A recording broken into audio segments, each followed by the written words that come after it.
Hello students. இன்னைக்கு data structures and computer algorithm subjectல நம்ம introduction sessionல இருக்கோம். Subjectோட first unit, அந்த first unitல basic data structures terminologies. அதுதான் இன்னைக்கு நம்ம பார்க்க போறோம். வாங்க பார்ப்போம். இந்த செஷனோட objective என்ன அப்படின்னு பார்த்தீங்கன்னா, இந்த செஷன் முடியும் போது உங்க எல்லாத்துக்குமே என்ன தெரிஞ்சிருக்கும் அப்படின்னா டேட்டா ஸ்ட்ரக்சர்னா என்ன அப்படிங்கிற அந்த டெஃபினிஷன் தெரிஞ்சிருக்கும். அதே மாதிரி எலிமெண்டரி டேட்டா ஆர்கனைசேஷன், அதாவது டேட்டா ஆர்கனைஸ் பண்றதுக்கு என்னென்ன மாதிரியான விஷயங்கள்லாம் பேசிக்கா தேவை, அது என்னென்ன மாதிரியான டெர்மினாலஜிஸ் இருக்கு அப்படிங்கிற விஷயம் உங்களுக்கு தெரிஞ்சிருக்கும்.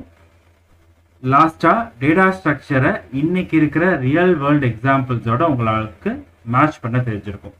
இந்த 3 விஷயங்களும் உங்களுக்கு இந்த செஷனோட எண்ட்ல தெரியும். அதுதான் நம்ம இப்ப பார்க்க போறோம்.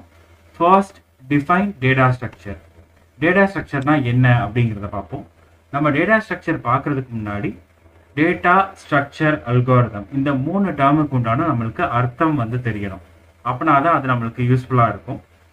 ஃபர்ஸ்ட் டேட்டானா என்ன அப்படிங்கிறத பார்ப்போம். டேட்டா அப்படிங்கிறது are values are a set of values. Data அப்படிங்கிறது ஒரு ரா இன்ஃபர்மேஷனை தான் நம்ம டேட்டா அப்படின்னு சொல்லுவோம். இப்போ நம்ம ஒரு ஃபுட் ப்ராடக்ட் செய்ய போகிறோம், ஒரு ஃபுட்டு ஏதாவது ரெடி பண்ண போகிறோம் அப்படின்னா அதுக்கு தேவையான இன்க்ரீடியன்ஸ் எல்லாம் நம்ம முதல்ல கலெக்ட் பண்ணுவோம். அப்போ அந்த இன்க்ரீடியன்ஸ் தான் என்ன அப்படின்னு பார்த்தோம்னா டேட்டா.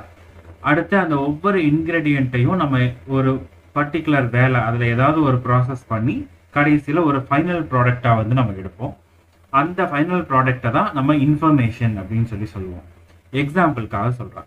எக்ஸாம்பிள் என்ன அப்படின்னா, ஒரு ராம்குமார் இஸ் அ குட் பாய் அப்படிங்கிறது நம்ம ஒரு ஸ்டேட்மெண்ட் எடுத்துக்கிடுவோம். இங்கே ராம்குமார் அப்படிங்கிறது ஒரு டேட்டா, இஸ் அப்படிங்கிறது ஒரு டேட்டா, ஏ அப்படிங்கிறது ஒரு டேட்டா, குட் அப்படிங்கிறது ஒரு டேட்டா, பாய் அப்படிங்கிறது ஒரு டேட்டா. இப்போ இந்த டேட்டா எல்லாத்தையுமே தனித்தனியாக நம்ம பார்க்கும்போது நம்மளுக்கு எந்த ஒரு அர்த்தமும் கிடைக்காது. ஏன்னா ராம்குமார் அப்படிங்கிறது ஒரு தனி பேர், இஸ் அப்படிங்கிறது ஒரு வெர்பு, ஏ அப்படிங்கிறது ஆர்டிக்கல், குட் அட்ஜெக்டிவ், பாய் அப்படிங்கிறதும் நம்மளுக்கு தெரிஞ்ச ஒரு வேர்ட். அப்போ இந்த மாதிரி ஒவ்வொரு தனித்தனி டேட்டாவால் நம்மளுக்கு எந்த ஒரு இன்ஃபரன்ஸும், அதாவது அதுலேருந்து நம்மளுக்கு எந்த ஒரு அர்த்தமும் கிடைக்காது. அதனால நம்ம என்ன பண்ணுறோம் அப்படின்னா, அந்த டேட்டாஸ் எல்லாத்தையுமே குரூப் பண்ணி ஒரு சென்டென்ஸாக ஃபார்ம் பண்ணுறோம். அந்த சென்டென்ஸ் தான் ராம்குமார் இஸ் அ குட் பாய். இப்போ இந்த சென்டென்ஸ்லேருந்து பார்த்தீங்க அப்படின்னா உங்களுக்கு ஒரு இன்ஃபர்மேஷன் கிடைச்சிருக்கும். ராம்குமார் அப்படிங்கிற பையன் நல்ல பையன் அப்படிங்கிற. அப்போ அதை தான் இன்ஃபர்மேஷன். ப்ராசஸ்டு டேட்டாவை தான் இன்ஃபர்மேஷன் சொல்லுவோம். ரா டேட்டாவை டேட்டா அப்படின்றத சொல்லுவோம். அடுத்து டேட்டா ஐட்டம் அப்படிங்கிறத சொல்றாங்க. இப்போ நம்ம சொன்ன வார்த்தையில இருக்கிற ஒவ்வொரு இண்டிவிஜுவல் எலமெண்ட்டையும் நான் இப்போ டேட்டான்னு சொன்னேன், அதுக்கு டேட்டா ஐட்டம் அப்படிங்கிறது தான் பேர். அதுக்கு அவங்க 2 டைப் சொல்றாங்க, 2 டைப்ஸ் இருக்கு. என்ன அப்படின்னா குரூப் ஐட்டம், எலிமெண்டரி ஐட்டம் அப்படின்னு. குரூப் ஐட்டம்னா என்ன அப்படின்னு பார்த்தீங்கன்னா, data items that can be subdivided into sub items. இப்போ ராம்குமார் அப்படிங்கிற பேர் நம்ம டேட்டா ஐட்டமா எடுத்துக்கலாம். அதுல அந்த பேரையே நம்ம இப்போ 2ஆ பிரிக்கலாம், ஒன்று ராம், இன்னொன்று குமார். அப்போ அதை தான் இவங்க என்ன சொல்றாங்க அப்படின்னா குரூப் ஐட்டம் அப்படின்னு சொல்றாங்க. First name, last name. அதே இது எலிமெண்டரி ஐட்டம் அப்படின்னா என்னன்னு பார்த்தோம்னா, data item that cannot be subdivided into sub item. அதாவது நீங்க நம்மகிட்ட பேன் கார்டு நம்பர் இருக்கு, பேங்க் பாஸ்புக் நம்பர் இருக்கு, ஆதார் கார்டு நம்பர் இருக்கு அப்படின்னா அதுல பாத்தீங்கன்னா ஒரு 10 டிஜிட் 15 டிஜிட் நம்பர்ஸ் இருக்கும். அந்த டிஜிட்ஸ் எல்லாத்தையும் நம்மளால தனித்தனியா பிரிக்க முடியாது. பிரிக்க முடியும், ஆனா பிரிச்சா நம்மளுக்கு அதுல இருந்து எந்த ஒரு மீனிங்கும் கிடைக்காது. அந்த 10-15 நம்பர் எல்லாம் கம்பைண்டா இருந்தாதான் அது bank passbook number, PAN card number, Aadhaar card நம்பர்னு நம்ம சொல்றோம். அப்ப அது எல்லாத்தையும் நம்ம சேர்த்து ஒரு சிங்கிள் ஐட்டமா தான் நம்ம எடுத்துக்க முடியும். அதுதான் அவங்க என்ன சொல்றாங்க அப்படின்னா எலிமெண்டரி ஐட்டம் அப்படின்றத சொல்றாங்க. அடுத்து பார்த்தோம் அப்படின்னு சொன்னா, இந்த டேட்டா ஸ்ட்ரக்சரை டிஃபைன் பண்றதுக்கு இன்னும் சில ஃபீல்ட்ஸ், இன்னும் சில டேர்ம்ஸ் தேவைப்படுது. அந்த டேர்ம்ஸ் என்ன அப்படிங்கிறத பார்ப்போம். Fields, records and files. Collection of data are frequently organized into a hierarchy of fields, records and files சொல்றாங்க. இப்போ நம்ம கையில நிறைய டேட்டா இருக்கு. இப்போ நான் ஏற்கனவே சொன்ன மாதிரி ராம்குமார் இஸ் அ குட் பாய் அப்படிங்கிறதுல ராம்குமாருங்கிறது ஒரு டேட்டா, இஸ்ன்னு ஒரு டேட்டா, ஏன்னு ஒரு டேட்டான்னு நம்ம பார்த்தோம். இப்போ இந்த சென்டென்ஸ்ல நம்மளுக்கு ராம்குமார் இஸ் எ குட் பாய் அப்படிங்கிற அந்த சென்டென்ஸ்ல இப்போ நம்ம இங்கிலீஷ் தெரிஞ்சு வேர்ப்லாம் தெரிஞ்சு ஒரு சென்டென்ஸ் ஃபார்மேஷன் தெரிஞ்சவங்க தான் அதை கரெக்டாக எழுதுவாங்க இல்லையா? அப்போ ராம்குமார் இஸ் எ குட் பாய் அப்படின்னு எழுதுறதுக்கு பதிலாக இப்போ தெரியாதவங்க எழுதுனாங்க அப்படின்னா ஏ இஸ் ராம்குமார் பாய் குட் அப்படின்னு எழுதலாம், அதாவது தெரியாதவங்க. அப்போ இங்கேயும் நம்மளுக்கு இது எதுக்காக சொல்ல வரேன் அப்படின்னா, நம்மகிட்ட இருக்கிற டேட்டாவை நம்ம கலெக்ட் பண்ணி வச்சிருக்கோம். அந்த கலெக்ட் பண்ணி வச்சிருக்கிறத வந்து கரெக்டாக ஆர்கனைஸ் பண்ணியிருக்கோம். அதாவது அந்த ஆர்டர் வந்து கரெக்டாக நம்ம ஃப்ரேம் பண்ணியிருந்தா மட்டும்தான் அந்த டேட்டா எல்லாத்துக்கும் அந்த டேட்டா கலெக்ஷனுக்கு ஒரு ஃபுல் மீனிங் கிடைக்கும். நான் ஏற்கனவே சொன்ன மாதிரி ஏ இஸ் ராம்குமார் பாய் குட் அப்படின்னு இருந்ததுன்னா இதுலேருந்து நம்மளுக்கு எந்த ஒரு அர்த்தமும் கிடைக்காது. அப்போ டேட்டா கலெக்ஷனாக இருக்கிறது முக்கியமானது தான். அதே நேரத்தில் அந்த டேட்டா கரெக்டாக ஆர்கனைஸ் பண்ணி இருக்கணும். அப்படி பண்ணியிருந்தா தான் அதுலேருந்து நம்மளுக்கு அதுலேருந்து ஒரு மீனிங் வந்து நம்மளுக்கு கிடைக்கும். அதை தான் இவங்களும் சொல்கிறாங்க, டேட்டா ஆர்கனைசேஷன் பற்றி சொல்கிறாங்க. எப்படின்னா நம்ம டேட்டா எல்லாத்தையும் ஒரு ஹைரார்க்கியாக வந்து ஆர்கனைஸ் பண்ணுறாங்க. ஹைரார்க்கி அப்படிங்கிறது ஒன்றும் கிடையாது, ட்ரீ ஸ்ட்ரக்சரில் ஆர்கனைஸ் பண்ணிட்டு அந்த ஒவ்வொரு விஷயத்துக்கும் ஒவ்வொரு பேர் வைக்கிறாங்க. ஃபீல்ட், ரெக்கார்ட் அண்ட் ஃபைல் அப்படின்னு சொல்லிட்டு. இப்போ நம்ம ஃபீல்ட்னா என்ன, ரெக்கார்ட்னா என்ன, ஃபைல்னா என்ன அப்படிங்கிறத பார்ப்போம். அப்போ அந்த ஃபீல்டு அப்படின்றது பார்த்தீங்கன்னா ஒவ்வொரு இண்டிவிஜுவல், இப்போ இந்த எக்ஸாம்பிள் எடுத்துக்கிட்டோம் அப்படின்னா ஒரு ஆர்கனைசேஷனில் இருக்கிற ஒரு எம்ப்ளாயி பற்றின ஒரு இன்ஃபர்மேஷன் தான் அவங்க கொடுத்துருக்காங்க. இப்போ இதில் ஃபீல்டுன்னு நம்ம எதை சொல்லலாம்னு பார்த்தீங்கன்னா name, age, sex, employee code, இது எல்லாமே ஃபீல்ட்ஸ். இங்கே அட்ரிபியூட்ஸ்னு பேரில் கொடுத்துருக்காங்கல்ல, அதுதான். அது எல்லாமே வந்து ஒவ்வொன்றும் ஒவ்வொரு ஃபீல்டு. அதுக்கு முன்னாடி ரெக்கார்ட் அப்படின்னு ஒன்று இருக்குல்ல, இங்கே ரெக்கார்ட் அப்படின்னு பார்த்தோன்னா வெறுமனே ஒரு டேபிள் இருக்குது, அதில் டேபிளில் நேம், ஏஜ், செக்ஸ், எம்ப்ளாயி கோட்னு இருந்ததுன்னா அது எம்டி டேபிள். அதுக்குள்ள வேல்யூஸ் வந்து இருக்கணும், அப்படின்னா தான் அதுக்கு மீனிங் இருக்குது. அப்போ இந்த நேம் அப்படிங்கிற ஃபீல்டில் ஜான் அப்படின்னு கொடுத்துருக்காங்க. ஏஜுங்கிற ஃபீல்டுக்கு 33, செக்ஸுக்கு மேல், எம்ப்ளாயி கோடுக்கு ஒரு நம்பர்.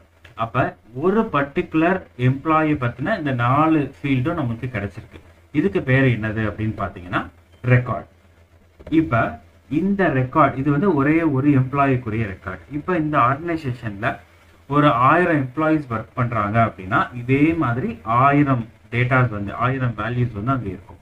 அப்போ இந்த 1000 வேல்யூஸையும் கிளப் பண்ணி ஒரே குரூப்பாக ஒரே டேபிளாக வச்சுருக்காங்க அப்படின்னா அதுக்கு பேர் தான் ஃபைல். இப்போ இந்த 3 விஷயத்தையும் பார்த்துட்டோமா, ஃபீல்ட்ஸ், ரெக்கார்ட்ஸ் அண்ட் ஃபைல்ஸ். ஃபீல்டுனா அந்த டேபிளில் அந்த நம்ம என்ன ஆர்கனைஸ் பண்ண போகிறோமோ அந்த என்டிட்டியில் இருக்கிற ஒவ்வொரு அட்ரிபியூட்ஸையும் தான் நம்ம ஃபீல்ட்ஸ் அப்படின்னு சொல்கிறோம். அதுக்கு உண்டான வேல்யூஸை வந்து ரெக்கார்ட்ஸ்ன்னு சொல்கிறோம். அதுக்கப்புறம் இது அந்த மாதிரி கலெக்ஷன் ஆஃப் ரெக்கார்ட்ஸ் எல்லாம் சேர்ந்தது தான் ஃபைல்ஸ் அப்படின்றத சொல்கிறோம். இந்த என்டிட்டி அப்படின்ற இந்த டேர்ம் பார்த்தீங்க அப்படின்னா இந்த மொத்த table with attributes and values சேர்ந்தது, அது பேர் தான் என்ன அப்படின்னா என்டிட்டி. ஓகேவா? இது ஒரு டேர்ம். என்டிட்டி அப்படிங்கிறது ஒரு term. Entity with similar attribute. நம்ம இப்போ அங்கே முன்னாடி பார்க்கும்போது எம்ப்ளாயி ஆஃப் அன் ஆர்கனைசேஷன். அப்போ ஒரு ஆர்கனைசேஷனில் வேலை பார்க்குற எம்ப்ளாயி பற்றி அவங்க பேசியிருக்காங்க. அப்போ அதில் என்ன டீட்டெயில்ஸ் இருக்கும் அப்படின்னா எம்ப்ளாயி பற்றின டீட்டெயில்ஸ் மட்டும்தான் அந்த என்டிட்டியில் இருக்கும். அந்த என்டிட்டி செட்னா 1000 எம்ப்ளாயிஸ் இருக்காங்கன்னா அவங்க எல்லாத்த பற்றின இன்ஃபர்மேஷன் இருக்கிற ஒரே ஒரு டேபிளில் தான் அவங்க வந்து என்டிட்டி செட்னு சொல்கிறாங்க. அது வந்து சிமிலர் அட்ரிபியூட்ஸ், அந்த அட்ரிபியூட் எல்லாமே வந்து வேல்யூஸ் எல்லாம் சிமிலராக இருக்கும்.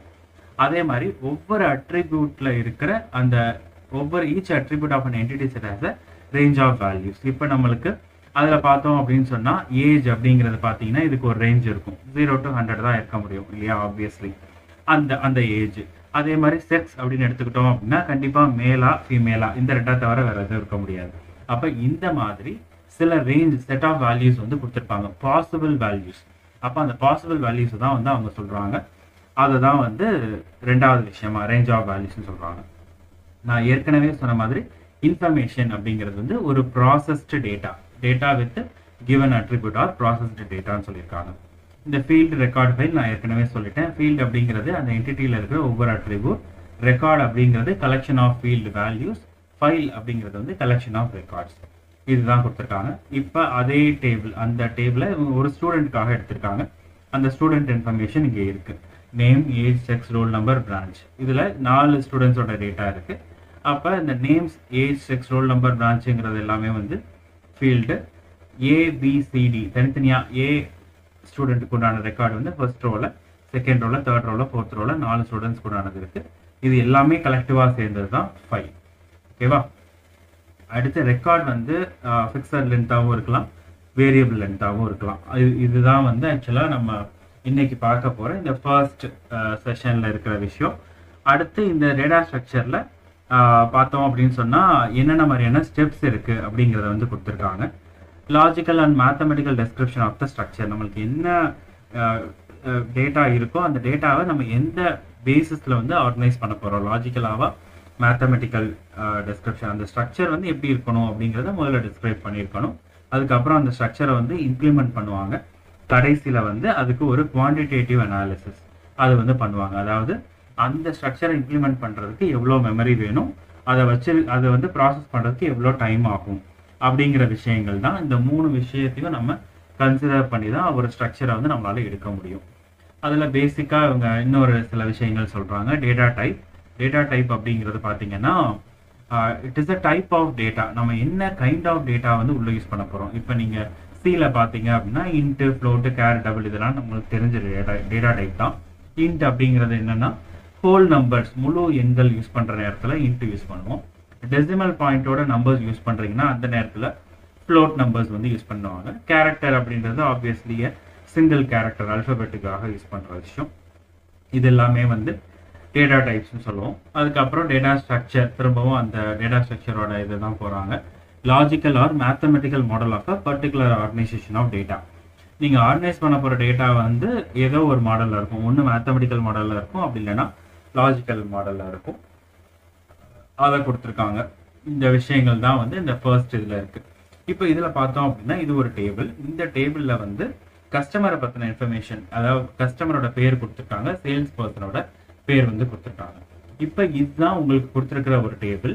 இந்த டேபிளை நம்ம எப்படிலாம் ஆர்கனைஸ் பண்ணலாம் அப்படிங்கிறது அடுத்தடுத்த ஸ்லைட்ஸில் வந்து வரும். என்ன அப்படிங்கிறத பாருங்க. இப்போ 8 கஸ்டமர் இருக்காங்க. சேல்ஸ் பர்சன்ஸ் வந்து அந்த 8 கஸ்டமரை சேல்ஸ் பர்சன் வந்து டீல் பண்ணுறாங்க. மொத்தம் எத்தனை சேல்ஸ் பர்சன் பார்த்தீங்கன்னா அதில் ரிப்பீட் ஆகிருக்கும். ஸ்மித்துங்கிற பேர் 3 தடவை ரிப்பீட் ஆகிருக்கு, ரே வந்து 3 தடவை ரிப்பீட் ஆகிருக்கு, ஜோன்ஸ் வந்து 2 தடவை ரிப்பீட் ஆகிருக்கு. அப்போ மொத்தமே 3 சேல்ஸ் பர்சன் தான் 8 கஸ்டமர் இருக்காங்க. அப்போ இதை எப்படி ஆர்கனைஸ் பண்ணலாம் அப்படிங்கிறத அடுத்த ஸ்லைடில் பார்ப்போம். இப்போ இந்த ஸ்லைடில் பார்த்தீங்கன்னா நான் ஏற்கனவே சொன்ன மாதிரி மொத்தம் 3 சேல்ஸ் பர்சன் தான் 8 கஸ்டமர். அப்போ யாரை டீல் பண்ணியிருக்காங்களோ அவங்களோட சீரியல் நம்பர், ஜோன்ஸ் வந்து 1, ரே வந்து 2, ஸ்மித் வந்து 3 அப்படிங்கிறத கன்சிடர் பண்ணி இந்த பக்கம் வந்து ஒரு பாயிண்டர் வேரியபிள் கொடுத்துட்டு அந்த அவங்களோட சீரியல் நம்பரை பாயிண்ட் பண்ணிடுறாங்க. இது வந்து ஒரு கைண்ட் ஆஃப் ரெப்ரசன்டேஷன். இப்படியும் நம்ம ரெப்ரசன்ட் பண்ணலாம். அடுத்து சேல்ஸ் பர்சன் கஸ்டமர் டேபிளில் எப்படி ஒரு பாயிண்டர் கொடுத்தாங்களோ அதே மாதிரி சேல்ஸ் பர்சன் டேபிள்லையும் பாயிண்டர் கொடுத்துருக்காங்க. என்ன அப்படின்னா ஜோன்ஸ் யாரெல்லாம் டீல் பண்ணியிருக்காரு அப்படிங்கிறத பார்த்தீங்கன்னா இங்கே கஸ்டமருக்கு சீரியல் நம்பர் கொடுத்து 3rd கஸ்டமரையும் 6th கஸ்டமரையும் ஜோன்ஸ் வந்து டீல் பண்ணியிருக்காரு. அது மாதிரி ரேவும் ஸ்மித்தும் அவங்க யாரை டீல் பண்ணியிருக்காங்கன்ற இன்ஃபர்மேஷன் வந்து கொடுத்துருக்காங்க. இது வந்து இது மாதிரியும் நம்ம ரெப்ரசென்ட் பண்ணலாம். இப்போ இதுலையும் பார்த்தீங்க அப்படின்னா அதே மாதிரி ஒரு பாயிண்டர் ரெப்ரசன்டேஷன் தான் கொடுத்துருக்காங்க. அப்போ இந்த மாதிரி எனக்கு வந்து நான் டேட்டா ரெப்ரசன்டேஷன் எப்படினாலும் என்னால் பண்ண முடியும். ஆனால் இதில் எவ்வளோ எஃபெக்டிவாக இப்போ நம்ம டேட்டா கொடுக்குறோம், இந்த டேட்டா வந்து எவ்வளோ எஃபெக்டிவாக நம்ம யூஸ் பண்ண போகிறோம் அப்படிங்கிறத பொறுத்து இதில் என்ன மாதிரியான டேட்டா ஸ்ட்ரக்சர் நம்ம ஃபாலோ பண்ணலாம் அப்படிங்கிறது தான் இந்த ஸ்லைட் மூலமாக நம்ம தெரிஞ்சுக்கிறோம். இப்போ இந்த ஃபர்ஸ்ட் செஷனோட முடிவில் உங்களுக்கு என்ன தெரிஞ்சிருக்கும் அப்படின்னா டேட்டா ஸ்ட்ரக்சர்னா என்ன, டேட்டா டைப்னா என்ன, ரெக்கார்ட், ஃபைல், ஃபீல்டு இதெல்லாம் என்ன, என்டிட்டினா என்ன, இன்ஃபர்மேஷன்னா என்ன, டேட்டானா என்ன, டேட்டா ஐட்டம்ஸ்னா என்ன, இது எல்லாமே நம்ம இந்த ஃபர்ஸ்ட் செஷனில் பார்த்துருக்கோம். நெக்ஸ்ட் இதில் எதுவும் டவுட்ஸ் இருந்ததுன்னா நீங்கள் கமெண்ட் பாக்ஸில் கமெண்ட் பண்ணுங்கள். செகண்ட் செஷனில் வந்து இதோட கண்டினியூஷன் என்ன அப்படிங்கிறத நம்ம பார்ப்போம். தேங்க்யூ.